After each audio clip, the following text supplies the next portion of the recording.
कुंज बिहारी राधा माधव कुंज बिहारी जय राधा माधव कुंज बिहारी जय राधा माधव कुंज बिहारी जय गोपीजन वल्लभ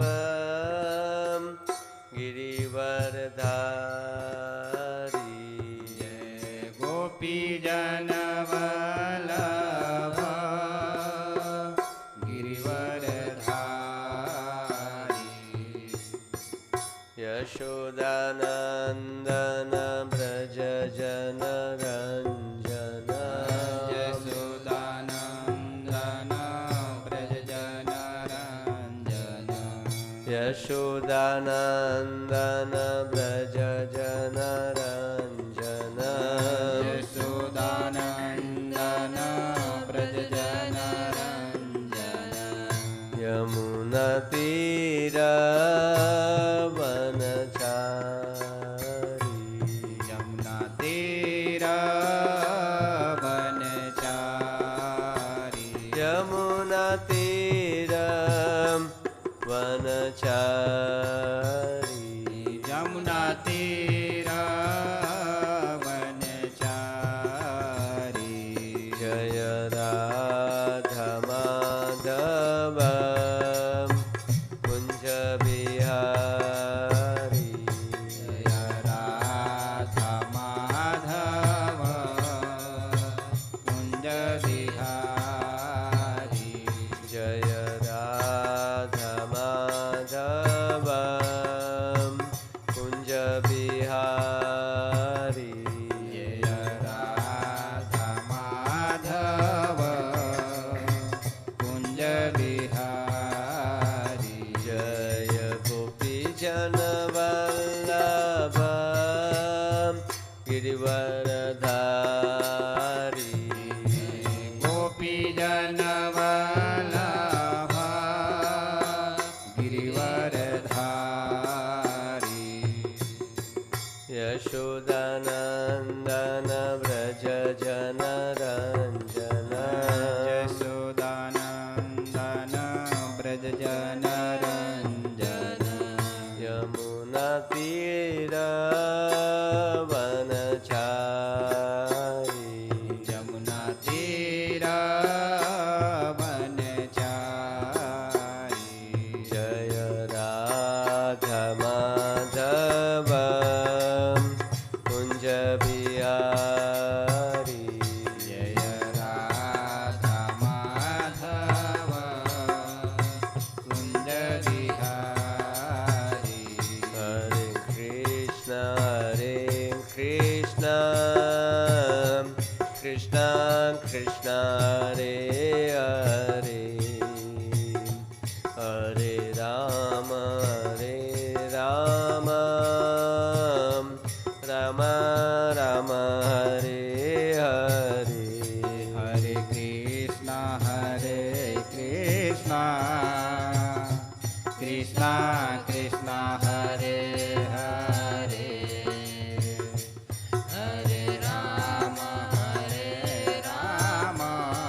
राम राम राम हरे हरे हरे कृष्ण कृष्ण कृष्ण हरे हरे हरे राम राम राम हरे हरे हरे कृष्ण कृष्ण कृष्ण हरे हरे हरे राम राम बोलिए सब लोग बोलिए हरे हरे कृष्ण हरे कृष्ण कृष्ण कृष्ण हरे हरे हरे राम राम राम हरे हरे हरे कृष्ण कृष्ण कृष्ण हरे हरे हरे राम राम राम हरे हरे जय राधा मदन मोहन राधे जय राधा मदन मोहन राधे जय गौरनीताय गौरनीताय गौरनीताय जय गौरनीताय जय गौरनीता जय गौरनीता गौरनीता जय गौरनीता निताय गौर हरि बोल हरि बोल हरि बोल हरि बोल निताय हरि बोल हरि बोल हरि बोल हरि बोल हरे कृष्णा कृष्णा कृष्णा हरे हरे ओम नमो भगवते वासुदेवाय ॐ नमो भगवते वासुदेवाय ओम नमो भगवते वासुदेवाय ॐ नमो भगवते वासुदेवाय ओम नमो भगवते वासुदेवाय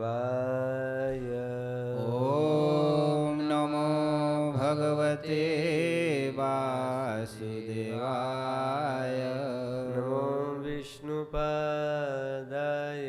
कृष्ण प्रेष्ठाय भूतले श्रीमते भक्तिवेदांत स्वामी निति नामिने नमस्ते सारस्वती देवीं गौरवाणी प्रचारिणे निर्विशेष शून्यवादी पाश्चात्यदेशतारिणे जय श्री कृष्ण चैतन्य प्रभु नित्यानंद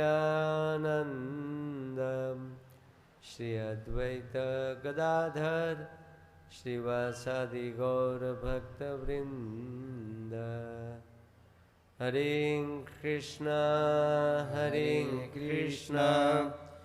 कृष्णा कृष्णा हरे हरे हरे राम राम राम हरे हरे हरे कृष्णा कृष्णा कृष्णा हरे हरे हरे राम राम राम हरे हरे हरे कृष्णा कृष्णा कृष्णा हरे हरे हरे राम राम राम हरे हरे अजानुलंबित भुजो कनकावदातो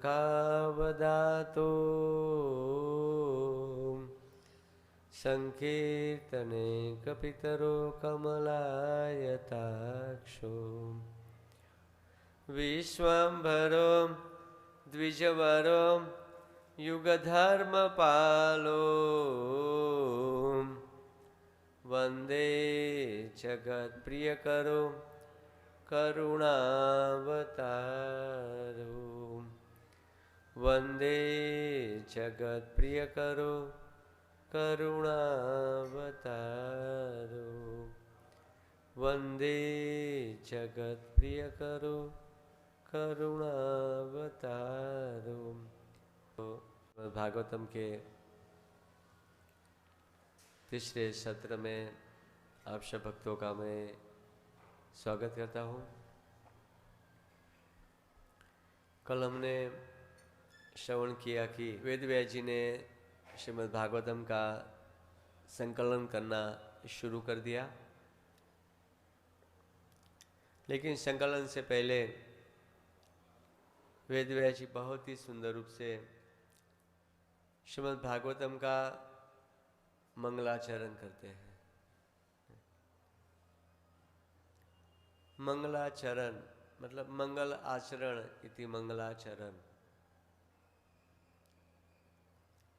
एक वैष्णव सभ्यता में नियम है कि सब लोग मंगलाचरण करते हैं।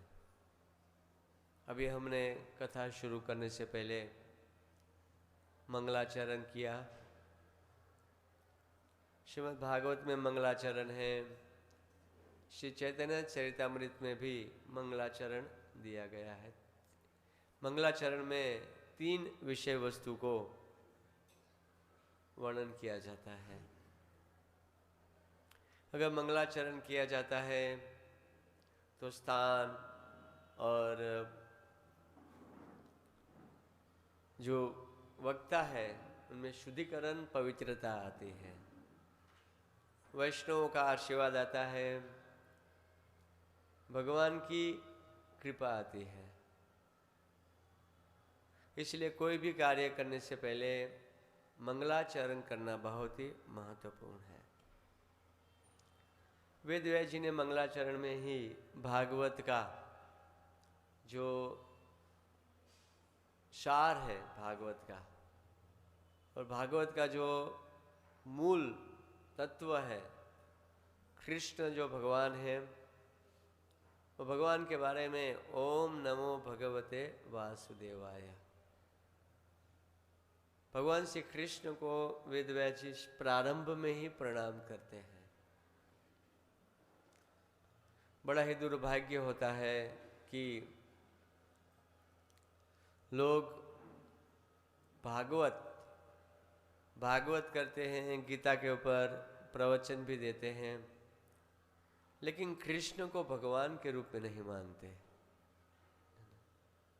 कृष्ण को कोई भी व्यक्ति भगवान के रूप में, बहुत से लोग ऐसे हैं, भगवत गीता की बहुत सुंदर सुंदर टीका करेंगे, भागवत की भी बहुत ही सुंदर सुंदर टीकाएं करेंगे, कथा करेंगे बहुत ही, लेकिन कृष्ण को भगवान के रूप में नहीं मानते। वो निराकार को मानते हैं, वो भी गीता का श्लोक बोलते ही है, वो भी भागवत बोलते ही है, या तो अपने गुरु को भगवान मानते, वही परब्रह्म है और कुछ भी नहीं है। हमारे गुजरात में ऐसा पाखंड धर्म है जो अपने गुरु को ही, केवल जो अपने गुरु को ही भगवान मानते, ऐसे पाखंड धर्म है हमारे गुजरात के अंदर। लेकिन उनकी शिक्षा पत्री में जाते हैं तो पहले ही उसी भगवान कृष्ण को हम प्रणाम करते हैं जिनके दाएं हाथ में श्रीमती राधा रानी खड़ी है। शिक्षा पत्री खोलते हैं तो पहला श्लोक में ही कृष्ण, भगवान श्री कृष्ण लिखा है, लेकिन उनको तो पता नहीं, गुरु ही सब कुछ, वही पर ब्रह्म है। थोड़ा सा माइंड क्या बोलते हैं, फिसल गया ऐसा होता है ना, कभी कभी किसी का माइंड थोड़ा फिसला हुआ होता है, सब कुछ पटरी पे ठीक चल रहा है, लेकिन मूल बात ही नहीं कर पाते लोग। मूल बात क्या है कि कृष्ण को भगवान के रूप में मानना। आप भगवान के रूप में मानते नहीं, गीता को क्या समझ सकते हैं, भागवत को क्या समझ सकते हैं? लेकिन वेद व्यास जी इस बात को क्लियर करते हैं, है ना, सत्यम परम धीमहि, मैं वही परम सत्य वसुदेव के पुत्र जो भगवान श्री कृष्ण है, उन्हीं को मैं प्रणाम करता हूं। ओम नमो भगवते वासुदेवाय। गीता में भी भगवान उवाच भगवान स्वयं कहते हैं अहम सर्वस्य प्रभवो, मुझसे सब कुछ प्रकट हुआ है, मैं ही सब कुछ हूँ, आदि अंत हर चीज, शुरू से लेकर अंत तक हर चीज मैं हूँ। लेकिन फिर भी लोग कृष्ण को नहीं समझ पाते, गीता भागवत को नहीं समझ पाते, श्लोका बोलते हैं, बहुत सुंदर कथाएं करते हैं, लेकिन कृष्ण को भगवान के रूप में नहीं मानते। तो वेद व्यास जी ने ये भागवत का सार मंगलाचरण में, और कृष्ण भगवान है उनको अलग अलग प्रकार से इनका गुणों के बारे में बहुत सुंदर रूप से बताया वेद व्यास जी ने। उनसे सब कुछ प्रकट हुआ है, वही स्वतंत्र व्यक्ति है, उनसे पर कुछ भी नहीं है और हर चीज़ वो जानते हैं। वही भगवान श्री कृष्ण को मैं प्रणाम करता हूँ। स्टार्टिंग में भगवान को प्रणाम करके ही वेद व्यास जी श्रीमद् भागवत की शुरुआत करते हैं। और मंगलाचरण करने के बाद वेद व्यास जी श्रीमद् भागवत की शुरुआत करते हैं। भागवत की शुरुआत करते हैं और लिखते हैं कि नैमिषे निमिष क्षेत्रे ऋषय शनुकादय सत्रम स्वर्गाय लोकाय सहस्त्र सममासता। नैमिषारण्य नाम के जंगल में नैमिषे निमिष क्षेत्र, नैमिष नाम के क्षेत्र में ऋषि मुनि, ऋषय बहुवचन है, हजारों की संख्या में ऋषि मुनि, सत्रम स्वर्गाय लोकाय, सत्रम मतलब यज्ञ करने के लिए, स्वर्ग लोकाय जिनसे भगवान की स्वर्ग की प्राप्ति होता है, लोकाय सहस्त्र सममासतः, लोक कल्याण के लिए, स्वर्गाय मतलब जिनके स्वर्ग की प्राप्ति होती है, या तो स्वर्ग के लोग भी, देवताएं भी, जिन यज्ञ की महिमाओं के बारे में वर्णन करते हैं, या तो स्वर्ग के देवताएं भी यज्ञ करते हैं, वही यज्ञ लोकाय सहस्त्र सममम 1000 वर्ष तक, 1000 वर्ष तक यज्ञ करने के लिए लोग नैमिषारण्य वन में हजारों साधु संत जो ऋषि मुनि जो थे वहाँ पर इकट्ठा हुए थे। तो यहाँ पे एक प्रश्न होता है कि नैमिषारण्य में ही क्यों इकट्ठा हुए हैं? पूरे इस पृथ्वीलोक में तो अनेकों स्थान है, वहाँ पर उनको इकट्ठा होना चाहिए। नैमिषारण्य वन में ही हजारों साधु संत वहाँ पर क्यों इकट्ठा हुए? नैमिषारण्य में ऐसा क्या है? कुछ आचार्यों का कहना है कि वहाँ पे निमिष नाम का ऋषि मुनि रहते थे, निमिष नाम के ऋषि रहते थे, इसलिए उस स्थान का नाम नैमिषारण्य पड़ा था। लेकिन उसी स्थान पे यज्ञ करने के लिए क्यों इकट्ठा हुए? अभी हमें कोई पूछेगा कि हरिद्वार में क्यों है यज्ञ करने के लिए, हरिद्वार में क्यों, और कोई स्थान पे क्यों नहीं? हरिद्वार में यह गंगा मैया का आश्रय है, गंगा के किनारे पे है ना, गंगा पान और भागवत पान, तो इसका महिमा है, इसलिए हम गंगा के आश्रय लेकर हम यहाँ बैठे हैं। तो महिमा तो ऐसे नैमिषारण्य में ही क्यों, वहाँ पर ही सारे ऋषि मुनि यज्ञ करने के लिए क्यों बैठे? क्योंकि नैमिषारण्य में जब ऋषि मुनियों को 1000 ऋषि मुनियों को जब यज्ञ करना था लोक कल्याण के लिए, कलयुग को प्रभाव को नष्ट करने के लिए, तो सारे ऋषि मुनि स्थान ढूंढ रहे थे कि कौन सा स्थान ऐसा है कि पूरे पृथ्वी लोक में सबसे अधिक पवित्र हो। ऐसा कौन सा स्थान है कि पूरे पृथ्वी में जो सबसे अधिक पवित्र स्थान हो? वो अपने हिसाब से सब निष्कर्ष निकाल रहे थे। फिर अंत विचार के ब्रह्मा जी के पास चलते हैं, ब्रह्मा जी के पास गए, और जब ब्रह्मा जी के पास गए, ब्रह्मा जी ने अपना एक चक्र निकाला और चक्र को आदेश दिया कि आप जाओ, जहाँ उनकी धार क्षीण होगी वो स्थान पवित्र है। चक्र गया ढूंढने के लिए। कभी कभी हमसे कुछ काम नहीं होता है तो दूसरे को भरोसा करना चाहिए, हमारा दिमाग काम नहीं करता है तो दूसरा का आश्रय ले लेना चाहिए। ब्रह्मा जी हालांकि सब कुछ जानते थे, लेकिन फिर भी उन्होंने एक चक्र को भेजा, घूमता घूमता घूमता नैमिषारण्य में ही जाकर वहाँ पर वो खड़ा हो गया। पवित्र स्थान है नैमिषारण्य, हजारों साधु वहाँ पर इकट्ठा हुए। प्रभुपाद जी भी तात्पर्य में बहुत ही सुंदर रूप से बताते हैं इस श्लोक के तात्पर्य में, और प्रभुपाद जी कहते हैं कि वहाँ पर निमिष नाम के कोई वृक्ष भी थे वहाँ पे, इसीलिए उस स्थान का नाम नैमिषारण्य पड़ा था और बड़ा ही पवित्र स्थान था। और साधु संत वहाँ पर तपस्या करने के लिए हमेशा जाते थे, वहाँ पर यज्ञ करते हैं। क्योंकि कोई भी कार्य करना होता है तो कोई भी स्थान में अगर हम जाते हैं, कोई भी कार्य होता है, स्थान का प्रभाव होता है, स्थान पे किया जाता है। कुकिंग करना है तो किचन में ही करते हैं, टॉयलेट में जाके नहीं करते हैं। कुकिंग के लिए किचन अलग होता है। हर वस्तु स्थान का प्रभाव होता है। अगर हम भजन करते हैं धाम में जाके तो ज़्यादा फल मिलता है, मंदिर में जाके माला करते तो ज़्यादा फल मिलता है। घर में इसलिए मंदिर बनाते हैं, स्थान को शतगुणी बनाते हैं। स्थान का प्रभाव है, स्थान का प्रभाव। तो हर वस्तु स्थान को पवित्र होना चाहिए, मन को पवित्र होना चाहिए। तो स्थान में अगर कोई स्थान ऐसा होता है, वो स्थान पे अगर हम कोई कार्य करते हैं तो अनंत गुनाओं फल मिलता है। ऐसे आप ट्रेन में जा रहे हो, हम ट्रेन में बैठ के जा रहे हैं, तो ट्रेन का प्रभाव है। ट्रेन जितनी स्पीड में चलती है इतने स्पीड में हम भी स्पीड में भागते हैं। चाहे कुत्ता भी क्यों ट्रेन में न जाए, ट्रेन हो या गाड़ी हो, तो वो वस्तु का क्या है, वो वस्तु के संपर्क में आए तो उनका जो प्रभाव है वो हमारे अंदर आ जाता है। उनका जो प्रभाव, मतलब ट्रेन में आप बैठो, जितनी स्पीड में भागेंगे आप भी भागोगे। हमारे अंदर शक्ति नहीं है। कुत्ता भी बैठा है, वो भी, चाहे हमें मालूम हो या ना हो, चाहे हम ट्रेन में सोता सोता जाए, लेकिन ट्रेन का इतना प्रभाव है। इसी प्रकार से भागवत में स्थान का, अगर स्थान का भी प्रभाव, आप जिस स्थान में जो कार्य करते हो इसका वहाँ प्रभाव है। आप इसी स्थान में भजन करते हो, माला करते हो, आरती करते हो, स्नान करते हो गंगा में जाके, तो हजारों गुना फल बॉम्बे से प्राप्त होता है।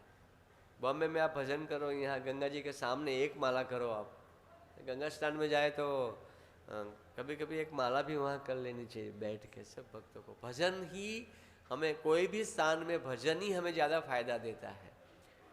हालांकि अगर माला करनी है तो वहीं जाके भजन करना चाहिए, भजनीय स्थान है। और स्थान से हमारे मन को पवित्रता होती है, हृदय की हमारी शुद्धता आती है, इससे कृपा आती है गंगा मैया की। तो वहाँ पे हजारों साधु संत वहाँ पर इकट्ठा हुए थे। लेकिन वो लोग क्या हुआ, सुबह में उठे थे जल्दी जल्दी। कितना बजे? 3:30 बजे। तो सुबह में उठने का भी एक प्रभाव है। सुबह 3:30 बजे उठे। उन्होंने सुना था कि सूत गोस्वामी पाद आ रहे हैं। इसी नैमिषारण्य में सूत गोस्वामी अभी शुकदेव गोस्वामी से कथा सुनी है उन्होंने अभी। और शुकदेव गोस्वामी से कथा सुन के सूत गोस्वामी इसी नैमिषारण्य में आ रहे हैं। सारे ऋषि मुनि यज्ञ कर रहे थे, यज्ञ की सारी तैयारियां थी, वहाँ पे सब कुछ था। और सुबह में वो लोग जल्दी उठ गए, अरे आज सूत गोस्वामी यहाँ आने वाले हैं, है ना। क्योंकि वो भी अभी सुखदेव गोस्वामी से कथा सुन के आए। तो कुछ लोग तो विचार करने लगे यज्ञ करो बंद, अभी यज्ञ नहीं करना है, बहुत हो गया, अभी हम ज्ञान यज्ञ करेंगे। ज्ञान यज्ञ, हम ज्ञान प्राप्त करेंगे। क्योंकि सुखदेव गोस्वामी ने भागवत कथा कही, अभी हम ज्ञान यज्ञ करना चाहते हैं। ये यज्ञ छोड़ो, अभी बहुत किया। और इसमें धुआं उड़ता है ना। शादियों में जाते हैं, आपने देखा यज्ञ करते हैं, और वो धुआं, वो कौन सा घी होता है, डालडा घी, ओम स्वाहा स्वाहा, आंखें कोई, इतने हजारों साधु लोग वहाँ यज्ञ कर रहे हैं। आप देखो धुआं कितना उड़ेगा वहाँ पे। तो कुछ लोग तुरंत डिसीजन ले लिया कि आने दो, हम ज्ञान यज्ञ करेंगे। और सुबह में सभी लोग सूत गोस्वामी आएंगे, हम ज्ञान, उनसे कथा सुनेंगे, अभी ये यज्ञ बंद करो। ठीक है, भगवान की प्रेरणा से, उनके हृदय में इसी प्रेरणा हुई। और सुबह 3:30 बजे उठ के है। उठना भी एक बहुत से हमारी भक्ति में प्रगति करने के लिए उठने का भी एक बहुत बड़ा प्रभाव है। हम कोई भी कार्य जब सुबह करते हैं इसका प्रभाव ज़्यादा होता है। अगर आपने सुबह सुबह गंगा स्नान कर लिया तो आप ज़्यादा लाभ ले सकते हो। सुबह सुबह माला कर लिया तो आप ज़्यादा लाभ ले सकते हो। हर चीज़ समय का भी प्रभाव है। आप देखिए गायत्री मंत्र का जप करना होता है तो स्थान को, समय देखा जाता है, सुबह दोपहर शाम कौन सा समय पे गायत्री मंत्र जपना है, समय को देखा जाता है, कौन से समय पे करना है। समय, अगर सुबह में सतोगुण होता है और सतोगुण में आप कोई भी कार्य करते हो तो अनंत गुना आपको फल देता है। वही माला आप दोपहर को करो, आप देखो खींचना पड़ेगा माला। आप जप करोगे तो आपको इतना जप में इतना आनंद नहीं आता है जितना आप सुबह में करोगे तो आप जितना लाभ ले सकते हो। ऐसा तो सुबह में जल्दी उठना चाहिए। और नरसिंह मेहता हमारे गुजरात के संत हुए तो बहुत ही सुंदर गाते हैं। जा जा निंद्रा हूँ तने वारू, जा जा निंद्रा हूँ तने वारू। हे निद्रा, मैं आपको भगा रहा हूँ, जाओ तुम यहाँ से, निकल जाओ, मेरे पास मत आओ। हे निद्रा, तुम चली जाओ यहाँ से, मैं तुम्हें भगा रहा हूँ। आपने योगी को लूटा, योगियों को लूट लिया, भोगियों को भी लूट लिया। भोग करने वाला संसार में भी अगर कुछ तरक्की करना होता है ना, संसार में भी कुछ कार्य करना होता है, तो भी सुबह उठने वाला सफल होता है। अगर सुबह में जल्दी उठता है वो सफलता प्राप्त करता है। लेकिन आजकल तो समय ऐसा हो गया है, बॉम्बे में तो 8-9 बजे पहले, तो 8 बजे पहले, 7 बजे पहले लोग उठते ही नहीं हैं। हाँ, कोई बीमार है वो अलग वस्तु है, लेकिन अभ्यास होना चाहिए सुबह उठने का। तबीयत खराब है वो अलग वस्तु होता है, शरीर काम नहीं करता है तो कुछ कर नहीं सकते, लेकिन अभ्यास होना चाहिए सुबह में जल्दी उठना, भोर में। योगी को भी लूट लेता है, भजन नहीं कर पाता है सुबह नहीं उठने वाला, और भोगी वो भी कुछ नहीं कर सकता है सुबह नहीं उठता है। तो कहने का तात्पर्य है, हमें कोई भी कार्य करना होता है तो सुबह में जल्दी उठने का अभ्यास करना चाहिए। आजकल कोई भी बहू सास के पास जाके पूछे घर पे सब कुछ ठीक है, तो एक बात तो जरूर बोलेगी, सब कुछ ठीक है, लेकिन बहुएं सुबह 8-9 बजे उठती है।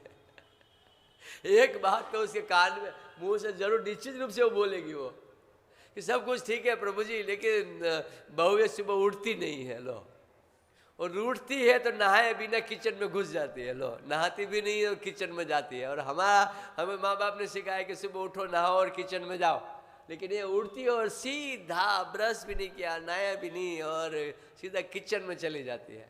तो घर में सुबह में ही लड़ाई शुरू हो जाती है, वो बिना नहाए किचन में जाती है वो। तो सुबह में हमें जल्दी उठना चाहिए। तो भजन का समय कौन सा है, मैं आपको बता देता हूँ। जो महत्वपूर्ण समय, अगर हम भजन करना चाहते हैं, अगर हम भक्ति रस का आनंद लेना चाहते हैं, हालांकि ये संभव नहीं है, ये बिल्कुल संभव नहीं है, लेकिन हाँ, अगर कोई इसका आनंद लेना चाहते हैं तो उसको चाहिए कि सुबह में 3 से 4:30, हालांकि 4:30 के बाद भजन तो प्रभुपाद जी तो 4:30 बजे मंगल आरती के बाद ये जपा में बैठाए थे, लेकिन इससे भी डबल लाभ, तीसरा दिन पे लाभ, आपका चलना, आपका बैठना, आपका बोलना, आपका खाना, आपका पीना, हर चीज बदल जाएगा।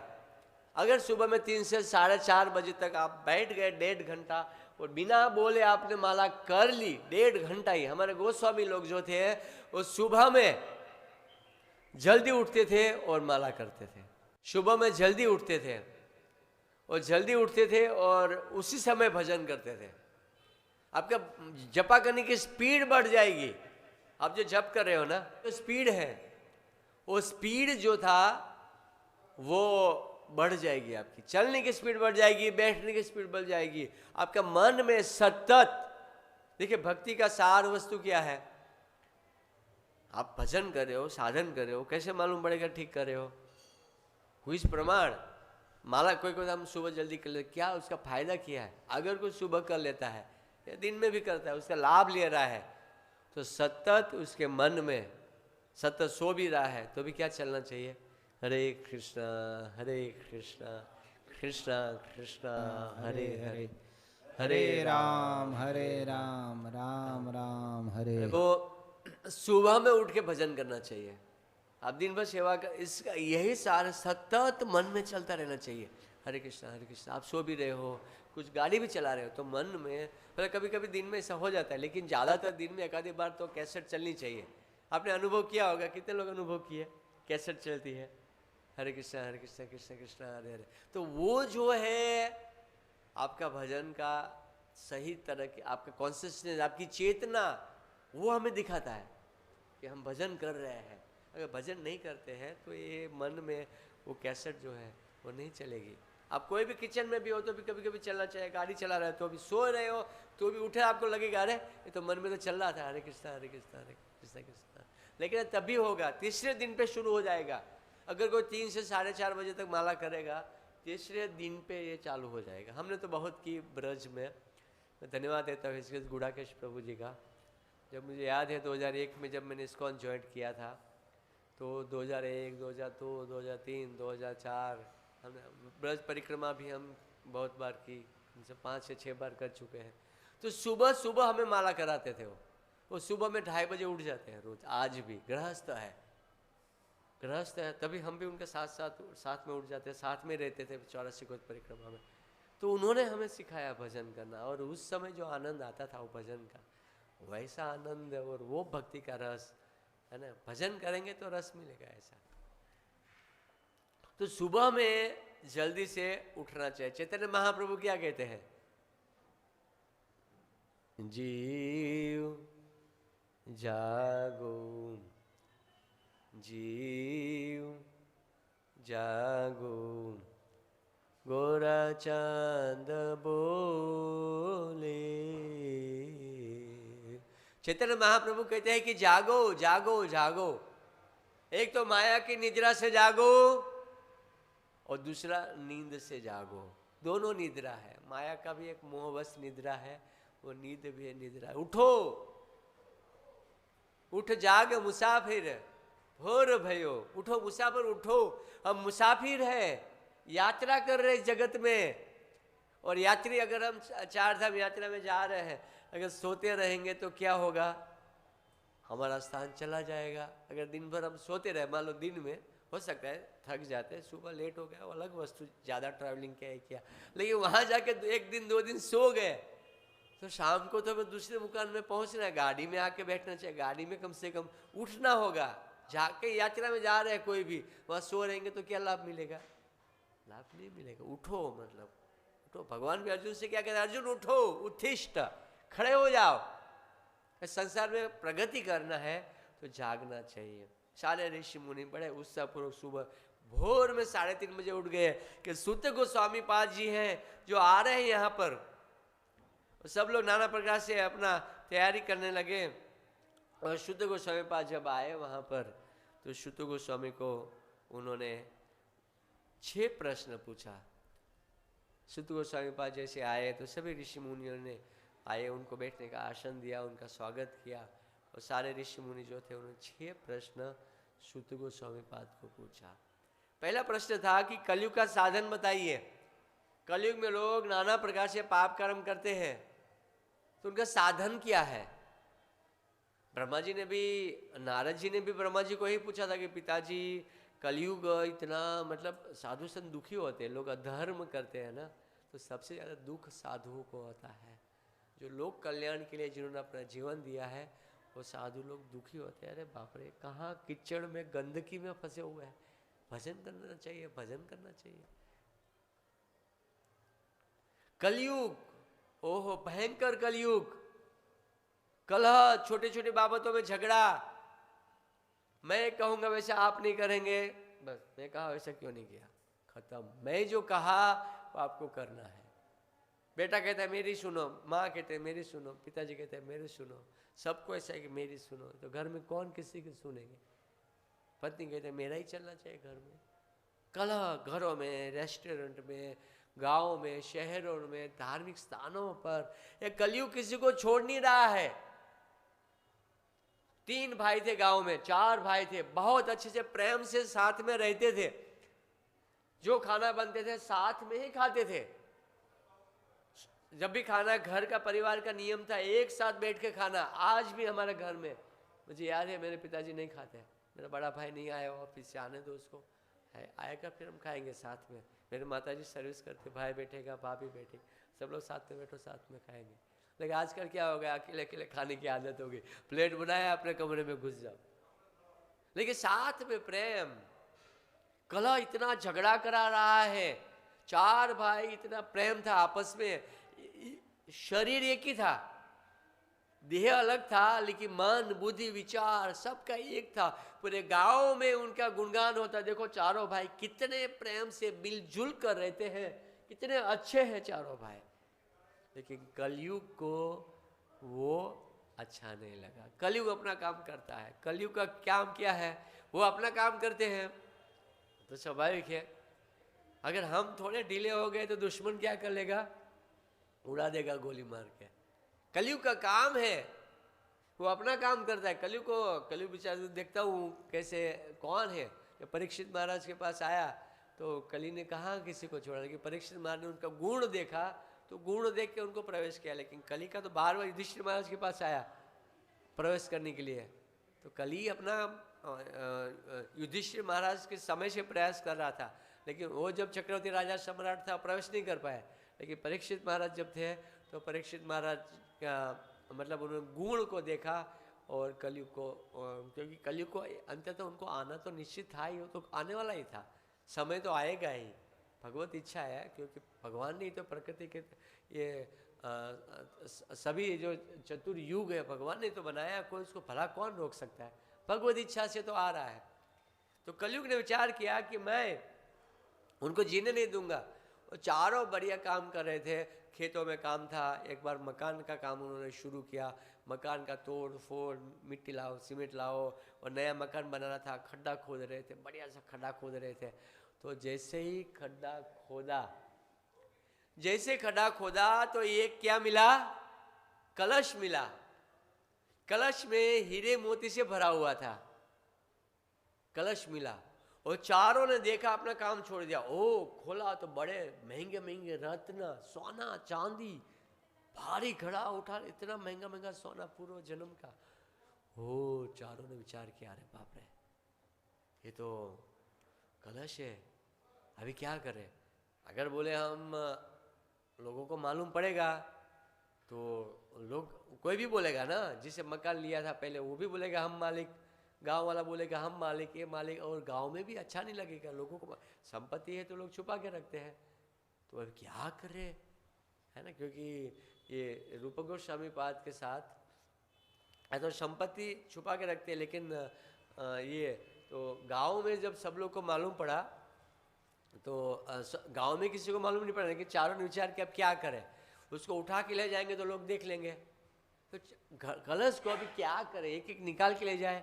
बड़ा ने विचार किया कि चारों को अभी बंटवारा करके देंगे, लेकिन बड़ा को लगा कि अभी क्या करें, ये तीनों को मिलना चाहिए, ये तो मेरा अनुज है, मेरे पास ही आना चाहिए, मैं उनका ख्याल करूँगा। छोटा विचार करता है कि कब तक बड़े के शासन में है, भगवान ने दिया है, हम ले ले तो अच्छा है। चारों की बुद्धि भ्रष्ट हो गई, हम ले ले।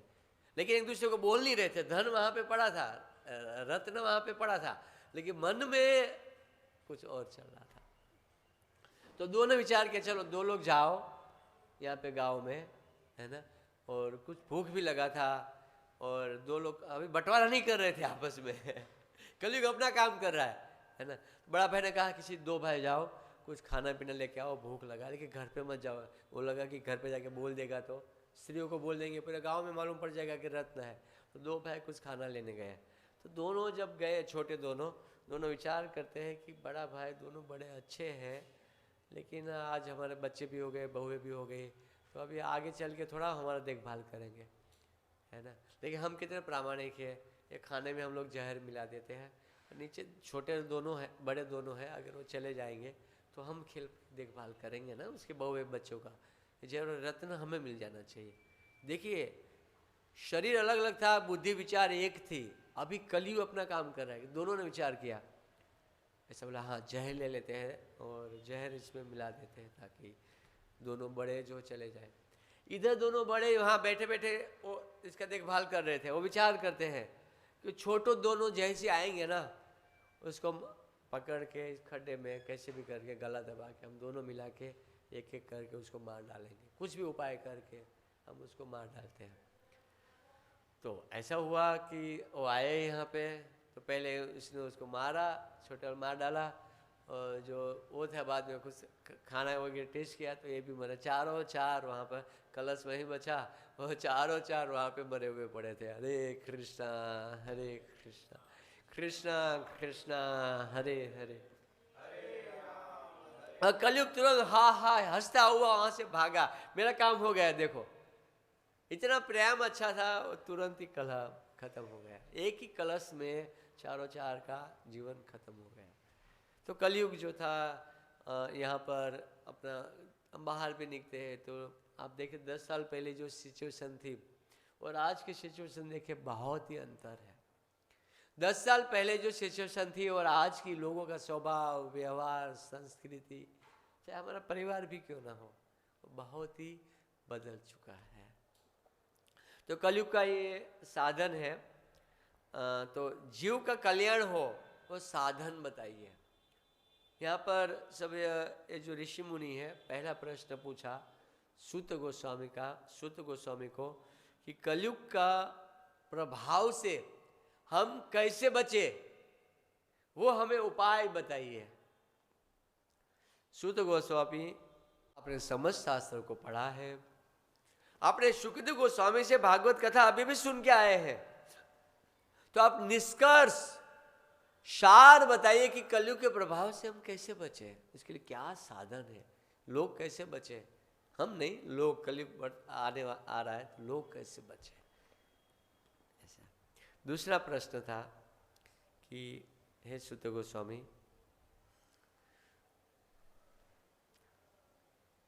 आत्मा को प्रसन्न करने के लिए क्या किया जाए।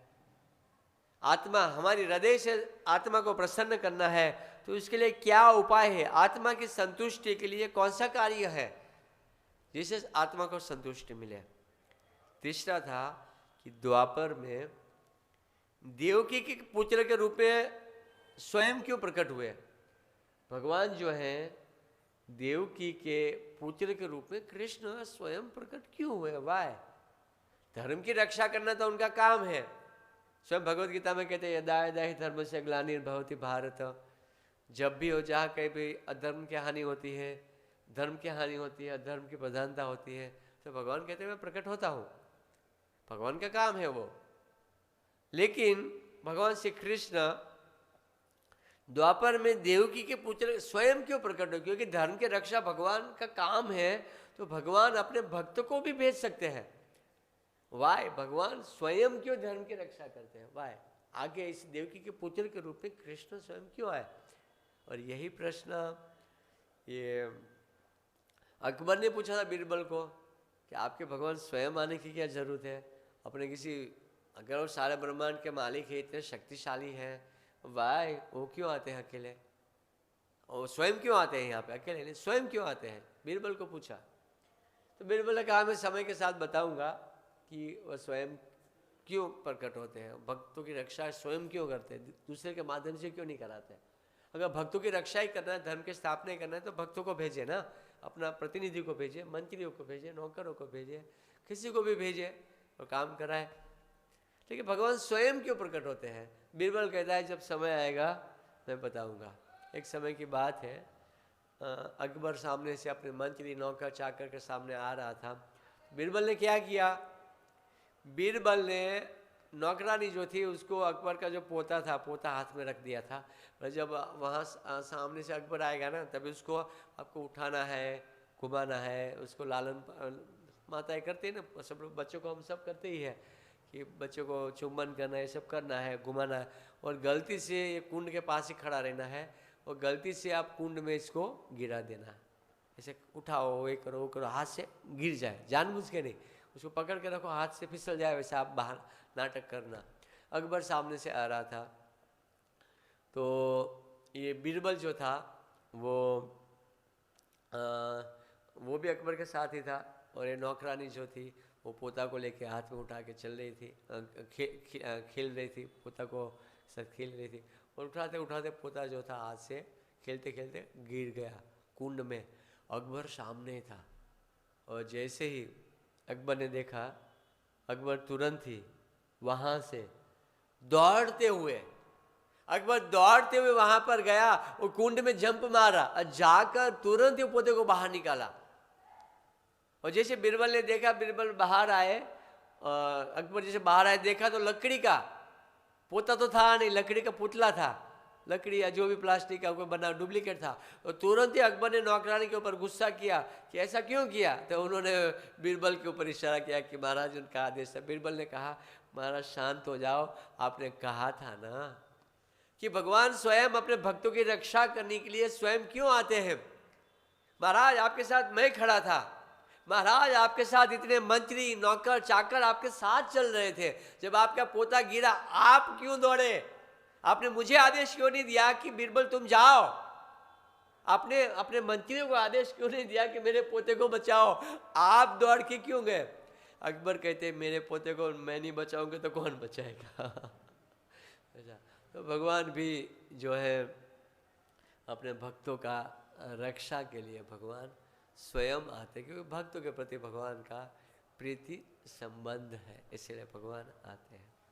तीसरा प्रश्न था, चौथा प्रश्न था भगवान का अद्भुत चरित्र का वर्णन करो। भगवान का जो चरित्र है, अद्भुत चरित्र है, वो चरित्र का वर्णन करो।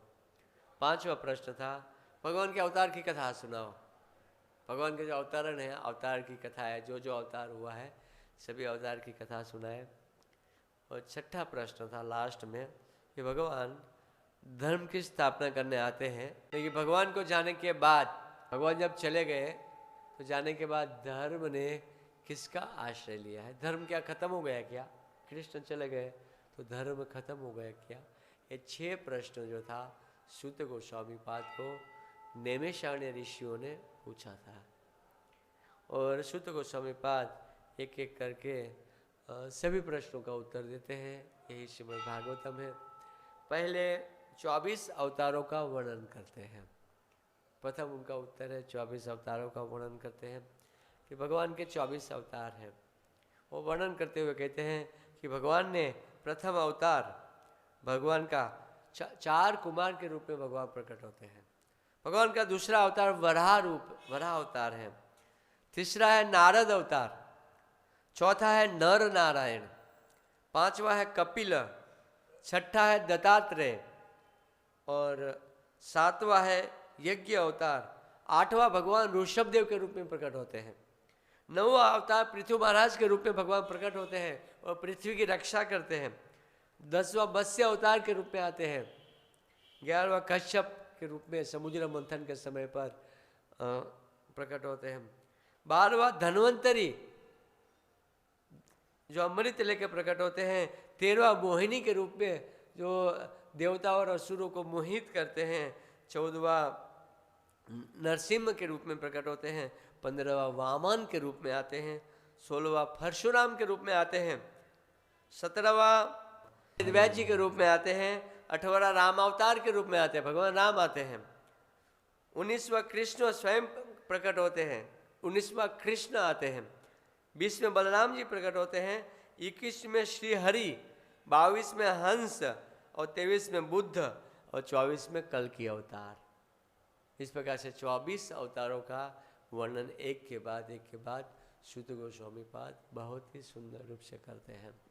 लेकिन 24 अवतारों का वर्णन करने के बाद अंत में क्या कहते हैं, मैंने 24 अवतारों का तो वर्णन किया, लेकिन उनमें से एक जो है वो अवतार नहीं है।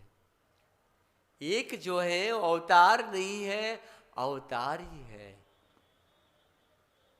मैंने अवतार बता दिया 24 अवतार, लेकिन एक जो है अवतार नहीं, अवतार ही है। एते चंस कलापुंस कृष्णस्तु स्वयं भगवान। मैंने जितने भी अवतार कला पुंस अंश के भी अंश जितने भी मैंने वर्णन किया, लेकिन इसमें कृष्ण जो है अवतार नहीं है, अवतार ही है। वो स्वयं सारे ब्रह्मांडों के मालिक है। भगवान का कोई अवतार, स्वयं भगवान है, वो स्वयं कृष्ण है। कृष्णस्तु स्वयं भगवान,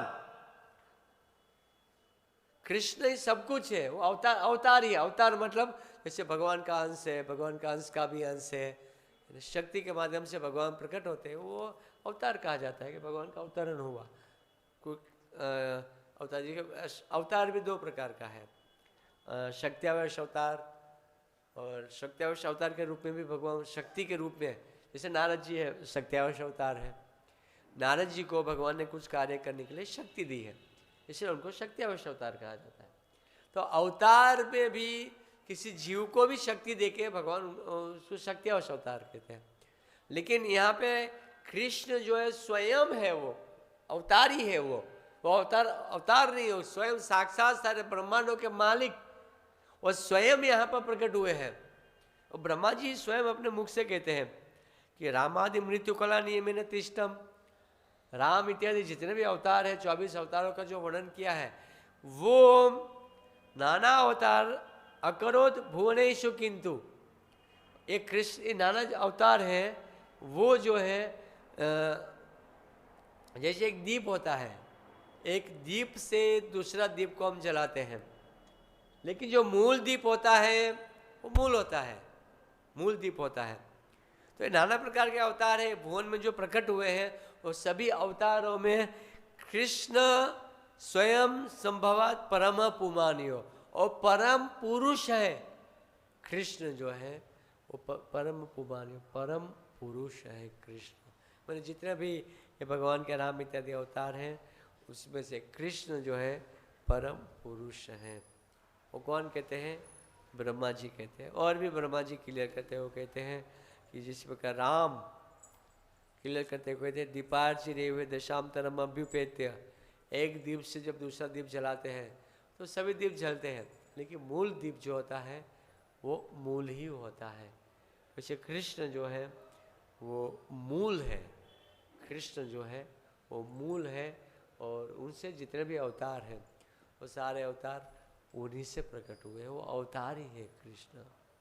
इसमें हमें किसी भी प्रकार का संदेह नहीं करना चाहिए। कुछ लोग तो कहते हैं कि आप कृष्ण को मानते हो इसीलिए आप उसको अवतारी मानते हो, वही सब कुछ मानते हो। मैं तो दुर्गा जी को मानती हूँ, मैं तो दुर्गा जी को सब कुछ मानूँ। मैं तो ब्रह्मा जी को मानती हूँ, ब्रह्मा जी सब कुछ। शिव जी को मानती हूँ, शिव मानता हूँ, शिव जी सब कुछ है। तो कृष्ण को आप मानते हो, कृष्ण हम अपना मन जो कहता है हम उसको भगवान के माने, जिसका मन जहाँ पे जो कहे उसको भगवान के रूप में माने।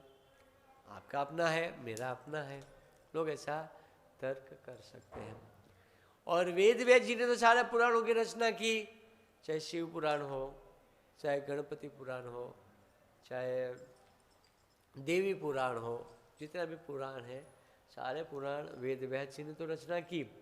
लेकिन वेद व्यास जी ने रचना करने के बाद भी वेद व्यास जी संतुष्ट नहीं थे।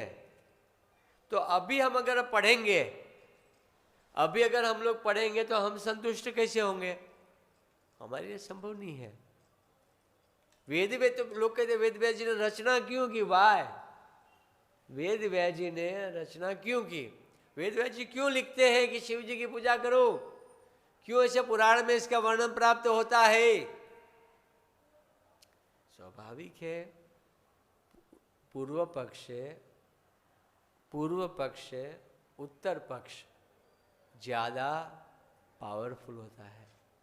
पूर्व में जो किया होता है, कहा होता है, इससे हम अभी कहे वो ज्यादा पावरफुल होता है।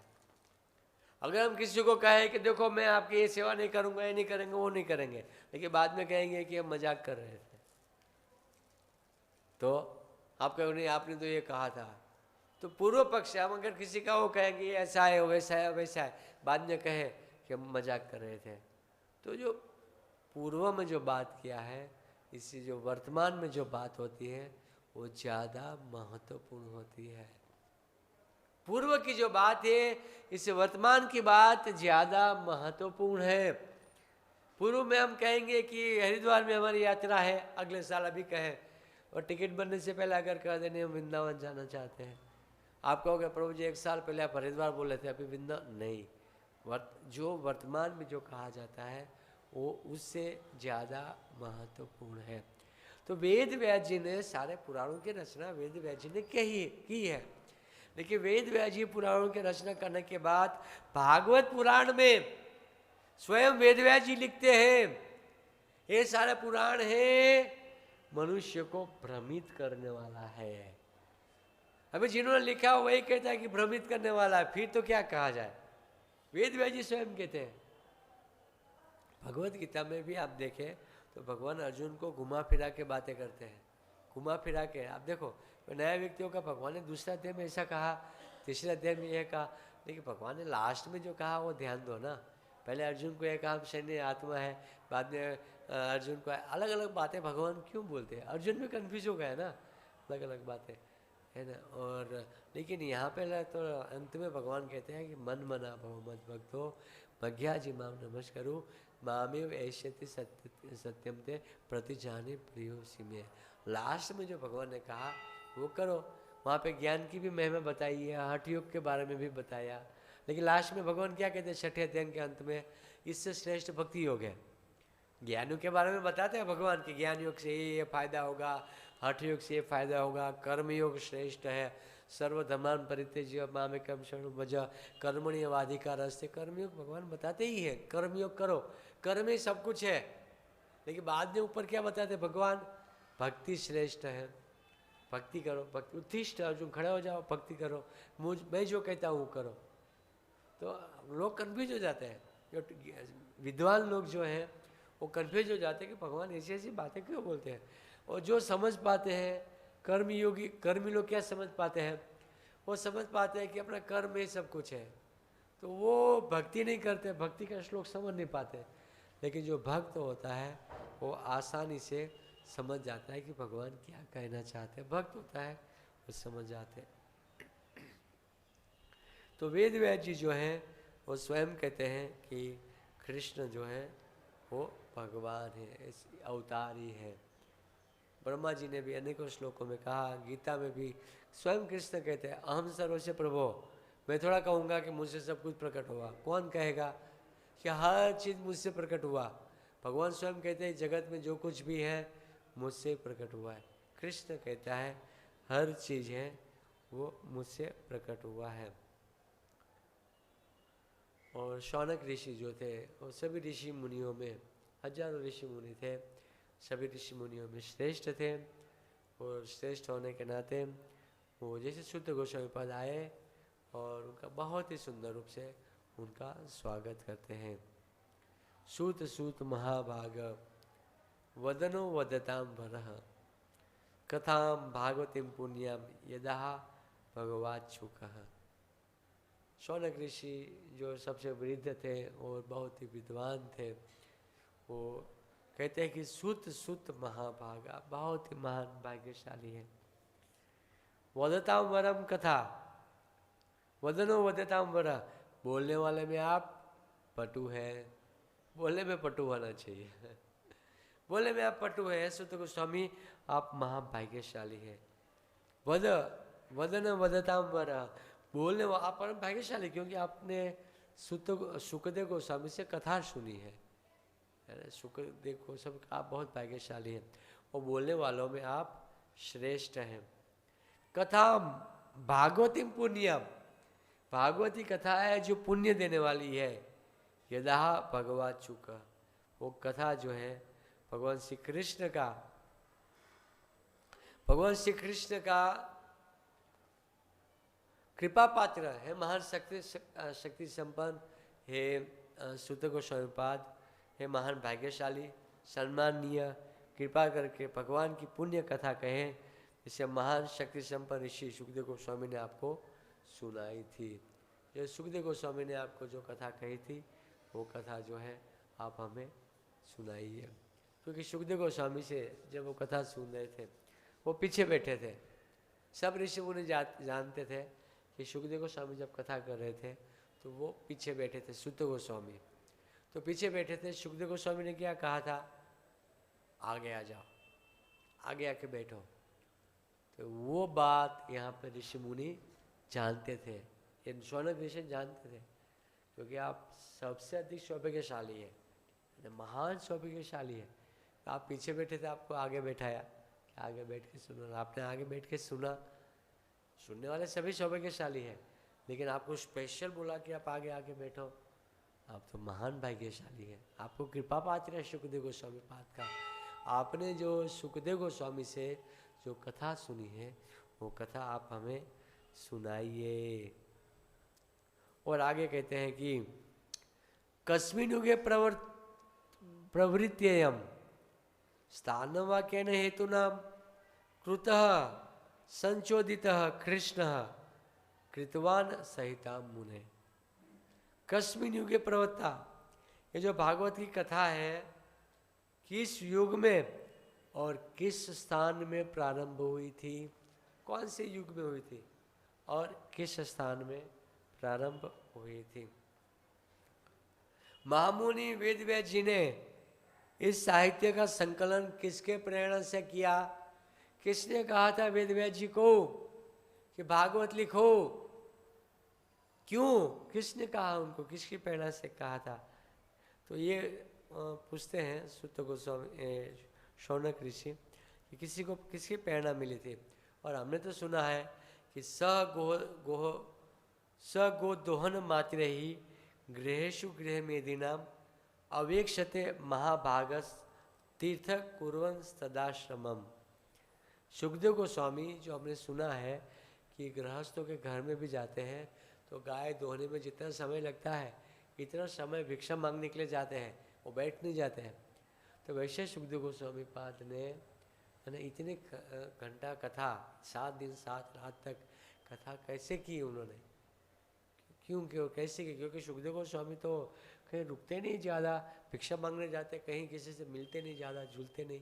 लेकिन वो 7 दिन तक सुखदेव गोस्वामी पाद कैसे बैठ गए कथा कहने के लिए सुखदेव गोस्वामी?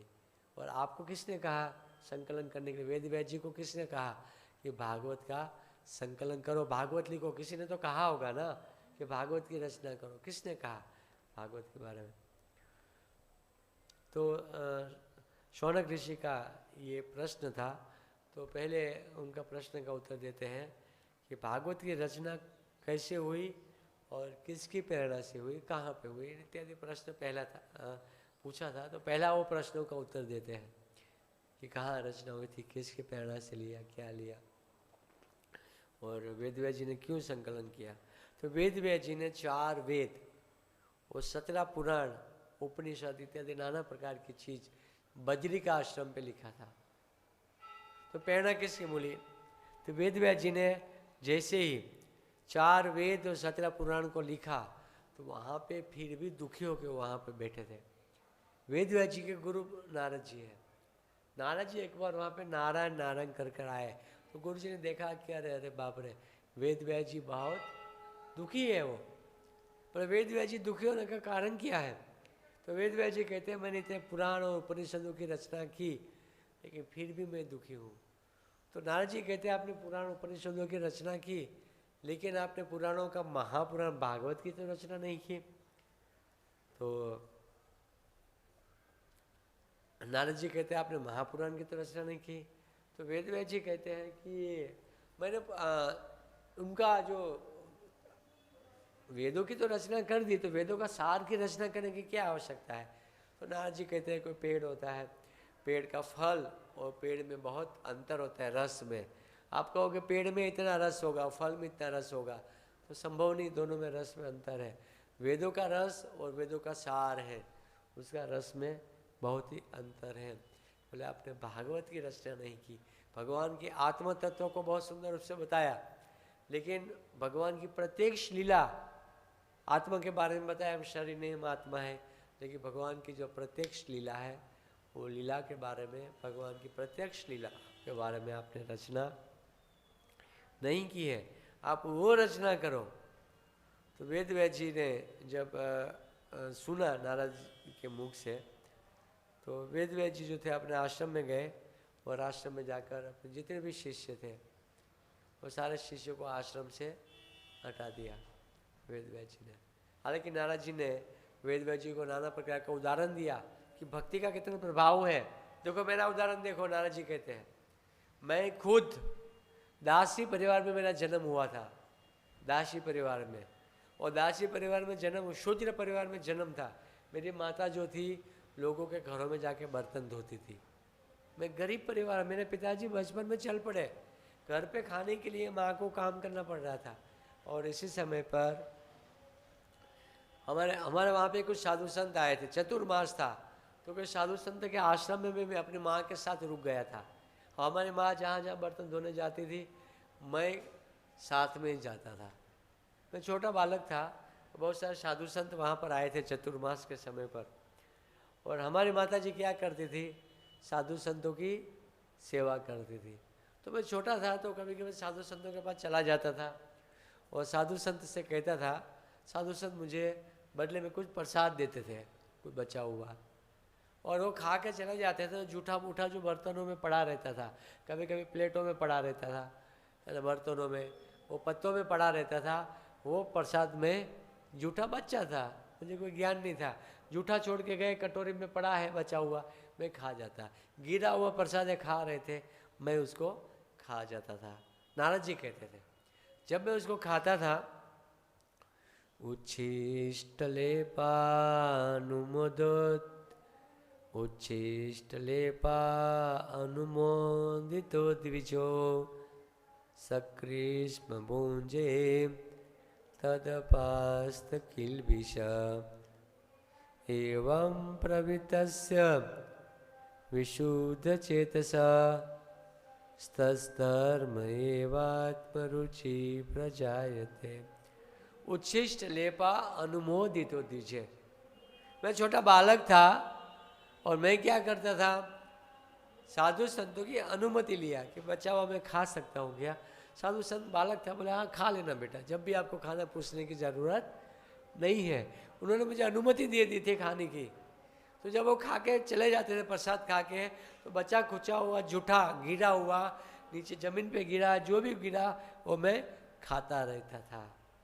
उच्छिष्ट लेपा अनुमोदितो दीजिए सकृष्म भुंजे तदपास्त किल्बिष से। जब मैं उच्छिष्ट खाया तो मेरा हृदय खा खा के 4 महीने तक रोज खाया, मेरा हृदय क्या हो गया, शुद्ध होने लगा। मेरा हृदय शुद्ध होने लगा। मैं शूद्र परिवार में मेरा जन्म हुआ था, शूद्र था मैं, शूद्र परिवार में मेरा जन्म हुआ था। तो ये उच्छिष्ट खा के धीरे धीरे मेरा हृदय शुद्ध हुआ और खा खा के एवं प्रवृत्त से विशुद्ध चेतसा, हृदय जो शुद्ध होते गया तद्धर्म एवात्म रुचि प्रजाते। बाद में मुझे भगवान की भक्ति में धीरे धीरे रुचि उत्पन्न हुई। देखिए यहाँ पे नारद जी कितना अपना जीवन चरित्र बताते हैं। मैं शूद्र परिवार, मेरे लिए भक्ति संभव नहीं था, पूर्व जन्म की कथा बताते हैं, और इस जन्म में भक्ति करके भगवान की कृपा से मुझे सच्चिदानंदमय स्वरूप मिला है। नारद जी कहते हैं कि भक्ति योगेन मनसि सम्यक प्रणहित अमले अपश्यत पुरुषम पूर्ण मायाम च तत्पाश्रयम। वेद व्यास जी नहीं, नारद जी नहीं कहते, नारद जी अपना जीवन चरित्र बताते हैं कि मुझे भक्ति कैसे प्राप्त हुई। नारद जी चले जाते हैं और नारद जी की बात को सुनते हुए वेद व्यास जी बद्री का आश्रम में समाधि लगा के बैठे, और जैसे समाधि लगाया पहले उन्होंने भगवान का दर्शन किया। वेद व्यास जी ने पहले भगवान का दर्शन किया, और दूसरा भक्ति योगेन मनसि सम्यक प्रणहित मिले। बाद में उन्होंने देखा कि वो जीव कितने माया में फंसे हुए, मनुष्य जीवों को देखा, लोग माया, भगवान की माया शक्ति को देखा। भागवत लिखने से पहले वेद व्यास जी ने समाधि में ये भागवत ग्रंथ को लिखा है। समाधि की भाषा है भागवत, क्या है, वेद व्यास जी की समाधि की भाषा है। लेकिन भक्तियों के द्वारा मन को कंट्रोल किया जा सकता है, वेद व्यास जी कहते हैं। हरे कृष्णा हरे कृष्णा कृष्णा कृष्णा हरे हरे, हरे राम राम राम कलयुग में हरे वेद व्यास जी ने कलयुग की जो भगवान की जो माया शक्ति है, वो माया शक्ति को देखा। देखो कलयुग में भजन करना है ना, ये माया शक्ति करने नहीं देगी। माया शक्ति कुंभकर्ण की बहन भी है ना। किसकी बहन है? कुंभकर्ण की बहन। आप कहोगे कुंभकर्ण की बहन माया शक्ति कहाँ से आ गई? एक तो मैंने और भी एक माया को देखा है, भगवान की माया शक्ति, योग माया, महामाया, बहुत सारी माया। महामाया तो अलग ही है, कुंभकर्ण की बहन भी माया के रूप में है, रावण की बहन। तो वो हमें क्या करती है, जैसे हम कथा में बैठते हैं ना, तो हमें सोने नहीं, कथा सुनने नहीं देती है, क्योंकि अगर हम सदापूर्वक कथा सुनते हैं तो हमें भक्ति प्राप्त हो जाती है, तुरंत हृदय शुद्ध हो जाता है। लेकिन एक कुंभकर्ण की बहन, जो रावण की बहन जो है, हमें सोने, कथा सुनने नहीं देती है, वो सुला देती है हमें, बोले सो जाओ। क्या करती है? जैसे कथा में बैठो क्या हो जाता है, तुरंत झपकी आता है। और कथा में निद्रा होने का और एक कारण है कि कथा में सबसे ज़्यादा शांति होती है। हमारा मन को शांति कहाँ होता है? कथा में। कि शांति है, पूरा सारा थकान दूर हो जाती है और अच्छे से फिर हमें नींद आती है, मन हमारा शांत हो जाता है। तुरंत ही कहते हैं बढ़िया सो लो, और कथा में बैठे और झपकी आना शुरू हो जाता है। कथा में बैठे और झपकी आना शुरू होता है। कोई कहे तो कहते प्रभु जी हमें कथा में नींद आती, घर पे तो नींद नहीं आती। हम कहते हैं आप रोज कथा रूपी टैबलेट खाओ। क्या करो? रोज कथा सुनो, आपका मन की जो बीमारी है वो चली जाएगी। तो कुंभकर्ण की बहन सोने नहीं देती, क्यों? वाय? जब राम ने रावण को मारा, जब राम ने कथा में भगवान का नाम भी जपोगे ना, नाम जपेंगे तुरंत शुरू हो जाता है। जैसे अपने नाम जपा तुरंत ही शुरू हो जाएगा। या तो कमर जो है टेढ़ी मेढ़ी, ओ माला किया, शुरू किया, वो जपने नहीं देगी। वो बोला क्यों? क्योंकि वो राम ने दोनों भाई को मारा और भी पूरा असुरों को मारा राम ने। तो राम को सबसे अधिक प्रिय किया है। कुंभकर्ण की बहन विचार करते रावण की बहन कि राम को प्रिय किया, बोला उनके भक्त कौन सा स्थान में प्रिय है? बोला कथा सुनते हैं वहां पर प्रिय है। ओ कथा सुनते समय, कथा सुनने वाला चाहे कोई भी भक्त हो, उनको राम को बहुत प्रिय है। राम भी कहाँ रहते हैं? बोले जहां पर कथा है वहां पर राम भी रहते हैं। ओ कुंभकर्ण की बहन विचार करती हैं कि जगत में, इस तीनों लोकों में इससे बढ़िया स्थान कहाँ मिलेगा? मैं वहां जाऊंगी। और जो राम के भक्त है ना, वो कथा सुनेंगे, उनके मन में, उनके हृदय में जाकर शुरू कर दूंगी, तुरंत निद्रा में ले लूंगी। और आई यहाँ पर जहाँ कथा होती है, और कथा में आके उन्होंने प्रवेश किया। जहाँ जहाँ कथा होती है वहाँ पे निद्रा देवी आ जाती है। हमने तो देखा, हम जब छोटे थे गांव में सत्यनारायण की कथा होती थी, तो क्या होता था, सब जाते थे कथा सुनने के लिए। छोटे छोटे बच्चे होते थे, क्यों जाते थे? हलवा खाने के लिए। कथा में क्यों जाते थे? हलवा खाने के लिए जाते। सत्यनारायण की कथा में जैसे डंका बजता था, और कब 3 बार डंका बजाएंगे, वक्ता 3 बार एक कथा होगी डंका बजाते थे। और फिर सत्यनारायण की दूसरी कथा करते थे तो दूसरी डंका बजाते थे, तो तीसरी कथा करते, और 3 बार डंका बजता था। तो डंका बजता, हमने महाराज जी को पूछा कि आप डंका बार बार क्यों बजाते हो? आप डंका बार बार क्यों बजाते हो? तो वो जो महाराज जी हमारे गांव में जो ब्राह्मण देव जो सत्यनारायण की कथा करते हैं, बोले कथा में जैसे कथा शुरू करते हैं तो झपकी मारना शुरू कर देते हैं। तो जब एक कथा पूरी हुई तो जोर जोर से डंका बजाते हैं, और डंका बजाते तुरंत नींद उठती है। फिर मैं दूसरी कथा, और हम भी कभी कभी सो जाते थे। ओ कथा डंका बजा, कथा में से तुरंत ही कथा में प्रवेश करते हैं। मतलब कहने का तात्पर्य है, जहाँ कथा होती है वहाँ पे निद्रा स्वाभाविक आती है, शांति मिलती है, सुकून मिलता है। जहाँ शांति और सुकून है वहाँ पर निद्रा है। लेकिन लाभ मिलता है कथा का। कथा में चाहे कैसे भी करो, जैसे हमने बताया ट्रेन में चाहे कैसे भी बैठो, ट्रेन का लाभ मिलेगा, वैसे ही कथा का लाभ संपूर्ण रूप से मिलेगा। आप चाहे नहीं, संपूर्ण नहीं, लाभ ले सकते हो बैठने मात्र से, लेकिन सुन के करेंगे तो पूर्ण रूप से और अच्छे से हम लाभ, केवल बैठते रहेंगे तो भी यस्य वैष्णवमाणायम, कृष्ण परम पुरुष है, केवल सुनने मात्र से भगवान श्री कृष्ण में हमारी भक्ति उत्पन्न होती है। और भी बहुत सुंदर रामचरितमानस में वर्णन आता है प्रेम पूर्वक पान करने का। तुलसीदास जी कहते हैं कि राम चरण रति जो चह अथवा पद निर्वाण, भाव सहित जो यह कथा करऊ श्रवण पटुपान। बोले बुद्धिमान व्यक्ति है, भावपूर्वक राम की कथा को सुनता है। और जिनको प्रेम चाहिए, रामचरित चरण रति, भगवान चरण के रति चाहिए, प्रेम चाहिए, आसक्ति चाहिए, तो कथा बड़े प्रेम पूर्वक सुनो, प्रेम से सुनो। तुलसीदास जी कहते हैं भाव सहित जो यह कथा, जो श्रद्धा पूर्वक जो सुनता है, करो श्रवण पटु पान, श्रवण करते ही उनमें राम के प्रति आसक्ति उत्पन्न होता है। बहुत सुंदर ये तुलसीदास जी कहते हैं, एवं ब्रुवा भौर्यम देवपायन सुतो बुध प्रियन्नी भाराया विदुर प्रिय भाषतः। और भी कथा का वर्णन श्रीमद् भागवत में आता है, पुराणों में वर्णन आता है कि जिस प्रकार देवताओं में भगवान विष्णु श्रेष्ठ है, ब्राह्मणों में देवताओं में बहुत सुंदर आता है, निम्न गाना यथा शंभु। जैसे नदियों में गंगा श्रेष्ठ है, देवताओं में भगवान कृष्ण श्रेष्ठ है, उसी प्रकार वैष्णवों में भगवान शिव श्रेष्ठ है। शिव जी जो है सारे वैष्णव हैं, वैष्णवों में श्रेष्ठ है। और निम्न गाना यथा गंगा, गंगा जो है सभी नदियों में श्रेष्ठ है। गंगा में स्नान करते ही हमारा जो करोड़ों जन्मों का जो पाप है वो चला जाता है। और गंगा किनारे पे देखिए, इसी गंगा वृंदावन में भी है, गंगा मैया वृंदावन में भी है।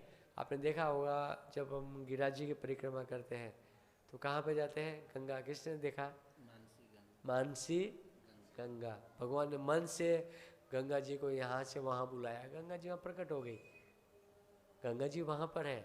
और इसी गंगा पे श्रीमद् भागवत हुआ है ना, इसी गंगा पे। वो गंगा को भी भगवान कृष्ण की लीला को माधुर्य रस का आस्वादन करना था, वो भी वृंदावन में आई गंगा भी।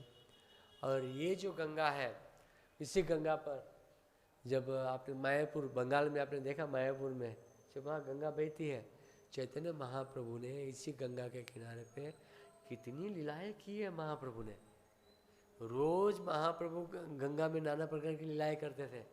गंगा स्नान के लिए चैतन्य महाप्रभु अपने सखाओं के साथ रोज जाते थे, है ना। कभी कभी ऐसा लगता है कि गंगा बड़ी कि यमुना बड़ी, लोग ऐसा प्रश्न करते हैं, गंगा बड़ी कि यमुना बड़ी।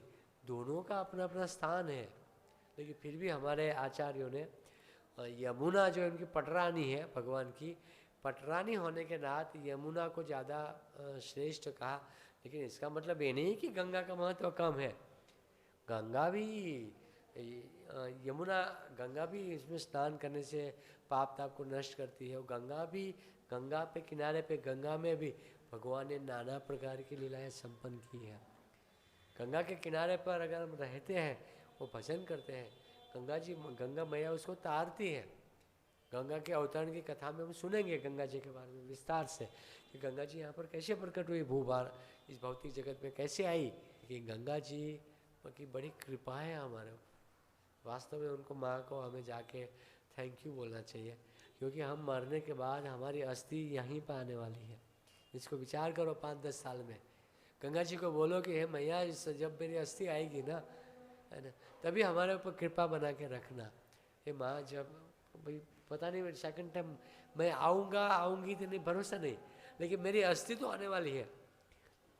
इसी घाट पे यहाँ जाते हो आप, ये हर की पौड़ी पे जाते हो, तो वहाँ पर आप जाके देख सकते हो अपने पूर्वजों के बारे में, हर चीज़ वहाँ के लोग बता देंगे आपको।